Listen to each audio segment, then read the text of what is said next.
Jaka sang penculik Antek Dimas ini lagi kena apes lagi para pemirsa. Dia keceplosan ngomong penculikan Dias tersebut tidak ada hubungannya tentang uang tebusan yang jumlahnya begitu besar. Melainkan ini terjadi karena ada sangkut pautnya dengan Dr. Iqbal. Waduh. Dias akhirnya semakin yakin bahwa Raja tidak pernah melakukan kejahatan. Bahkan dia sempat mencurigai Dimas. Rasain lo ya. Setelah terpancing dengan strateginya, Arsy pun mulai yakin bahwa kehamilan yang sedang dialami oleh Rani betul-betul mutlak bukan terjadi oleh Raja sang suaminya. Apalagi saat dia mengingat kejadian dulu pernah mempergoki Rani di rumah sakit. Pada saat itu dia sedang memeriksa kandungan. Arsy ini diam-diam menghanyutkan para pemirsa. Dimas mulai terungkap, Rani Kor mulai makin ditangkap. Siap-siap masuk penjara.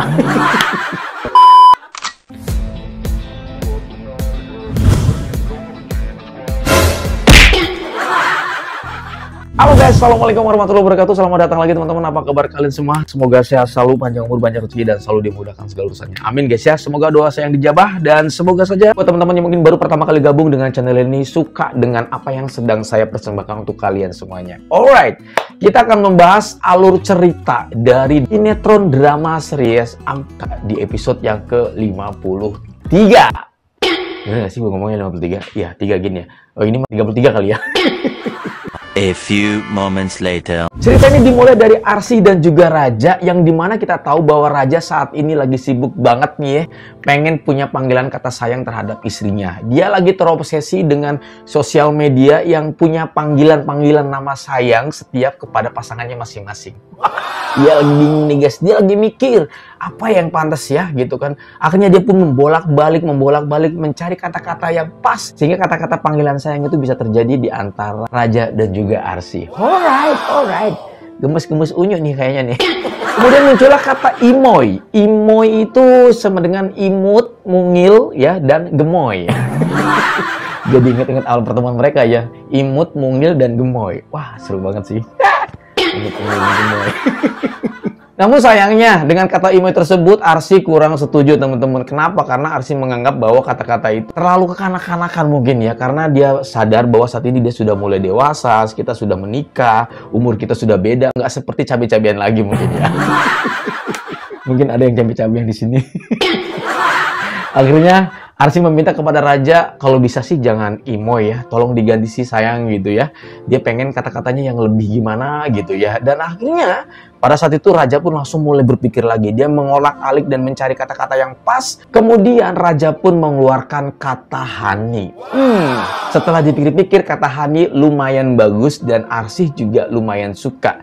Dan akhirnya dengan seperti itu Arsy pun mulai menyetujui dengan panggilan kata honey. Yeps, sepakat, ketok palu, dem. Kemudian mereka pun membahas terkait permasalahan yang sedang dihadapi kembali. Dan singkat cerita, setelah Arsy berhasil memancing Rani keluar dari kandangnya, Arsy pun mulai yakin bahwa Rani sampai saat ini masih bersembunyi karena ada sesuatu yang disembunyikan oleh Rani. Terutama tentang kehamilan yang mengaku hamil oleh Raja. Yap, 2 kali terpancing. Yang pertama, menjebak Rani dengan telepon pada saat di jam sholat. Yang keduanya, dia menelepon meminta mengirimi lokasinya pada saat itu agar dia bisa bertemu dan berbicara 4 mata sebagai sosok seorang perempuan. Dengan hal itu, Rani pun sudah masuk ke jebakan yang kedua, teman-teman. Dia yakin sekali bahwa Raja bukan pelaku atau bukan ayah dari anak yang dikandung Rani tersebut, teman-teman. Arsy ini diam-diam menghanyutkan ya para pemirsa ya. Exactly is the best banget lah ya. Setelah Raja mendengarkan apa yang diungkapkan Arsy, akhirnya Raja pun mulai yakin bahwa dia betul-betul tidak merasa menghamili Rani. Dan dia akan mencari bukti-bukti yang valid siapakah ayah yang sebenarnya bayi yang dikandung oleh Rani. Mantep ya. Selain Arsy sudah yakin dan insya Allah katanya ini nggak fitnah, bahwa saya yakin banget bahwa kehamilan Rani itu betul-betul sudah terjadi sekitar 2 bulan yang lalu. Bahkan mungkin usianya saat ini sudah jalan 3 bulan. Saat ini Arsy dan Raja cukup butuh Bukti yang sangat valid yang bisa membenarkan semua kebohongan-kebohongan yang saat ini sedang Rani jalan. Keren. Bagus banget nih. Mudah-mudahan secepatnya semua kejahatan Rani, semua kebohongan Rani bakal diungkap ya para pemirsa ya. Lalu di cerita lain para pemirsa, saat kasus penculikan Dias terbongkar oleh Irwandi, Iqbal sempat shock karena Pak Irwandi tiba-tiba sakit sambil memegang dada dan dia pun semakin khawatir dengan kesehatan Pak Irwandi ya.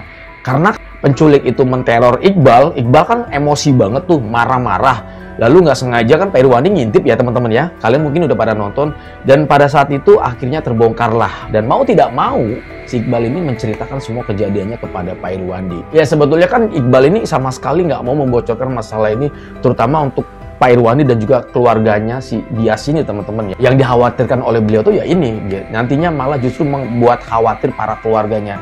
Apalagi kalau gue perhatiin nih ya, Pak Irwandi ini saat ini sering-sering banget kayak sakit jantung gitu teman-teman ya, dengan permasalahan-permasalahan yang bertubi-tubi yang selalu menerpa keluarga mereka. Wah, kasihan ya Pak Irwandi ya. Tetapi tenang saja teman-teman, dengan kejadian itu karena Pak Irwandi sudah paham ya, karena sudah diceritakan oleh Iqbal semuanya permasalahan tentang penculikan Dias ini teman-teman, dia pun menugaskan kepada Iqbal, tolong cari penculiknya, selamatkan Dias apapun caranya. Kalau misalnya penculik tersebut meminta tebusan uang yang lumayan besar dan sebesar apapun jumlahnya, tolong kasih tahu saya akan penuhi permintaan dari si penculik tersebut. Walaupun jumlah uangnya lumayan besar misalnya, saya siap menebus dan menyelamatkan Dias, kata Pak Irwandi. Akhirnya Iqbal pun mengiyakan permintaan Pak Irwandi tersebut, walaupun pada kenyataannya si penculik ini sama sekali nggak minta uang tebusan ya.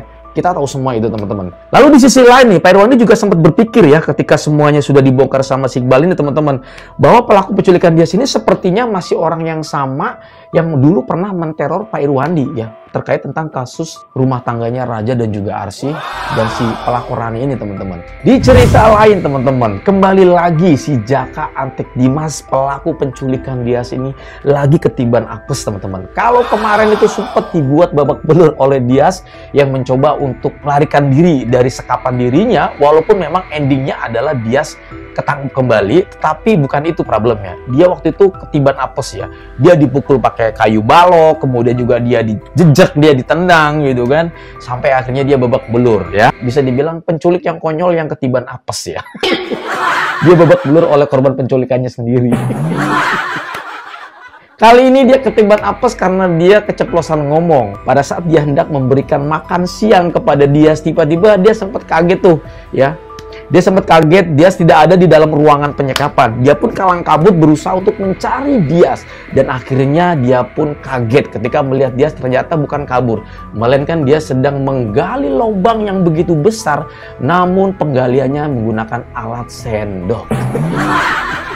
Akhirnya si Jaka Antek Dimas ini pun langsung ketawa terpingkal-pingkal. Lu lagi ngapain? Lu udah mulai stres ya? Kalau lu mau ngegali lubang dengan sendok, mau sampai kapan? Lu mana bisa bikin lubang terus lo kabur dari tempat ini? Dias pun marah teman-teman. Iya, gue memang udah stres. Kenapa sih lo mau culik gue? Gue kan orang miskin. Motif lo apa sih sebenarnya? Secara gue ini kan orang miskin, keluarga gue orang nggak punya. Kalaupun lo minta tebusan uang yang banyak pun, keluarga gue nggak bakal sanggup untuk memenuhi tebusan itu. Jangankan mengumpulkan uang yang begitu banyaknya untuk nebus gue, buat makan keluarga gue sehari-hari pun gue nggak punya.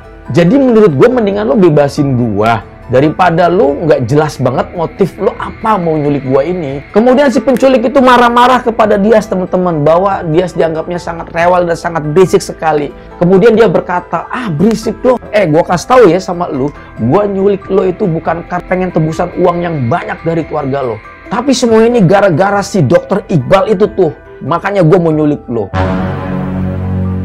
Dias pun kaget pada saat penculik itu mengucapkan kata-kata yang menurut gue itu adalah sebuah hal yang keceplosan sekali pemirsa. Lalu tiba-tiba di dalam hati si Dias pun berpikir, hati selama ini yang menculik aku bukan Raja, sesuai yang pernah diomongkan oleh Dimas kepada aku. Dan akhirnya Dias pun mulai paham bahwa pelaku penculikan ini dalangnya bukan raja sang kakak ipar yang selama ini digembar-gemborkan oleh Dimas yang bertujuan untuk mengalihkan pikiran dia supaya dia ini benci dan percaya bahwa pelaku biang kerok semuanya tetek pengek segala macam ini disebabkan oleh raja, teman-teman.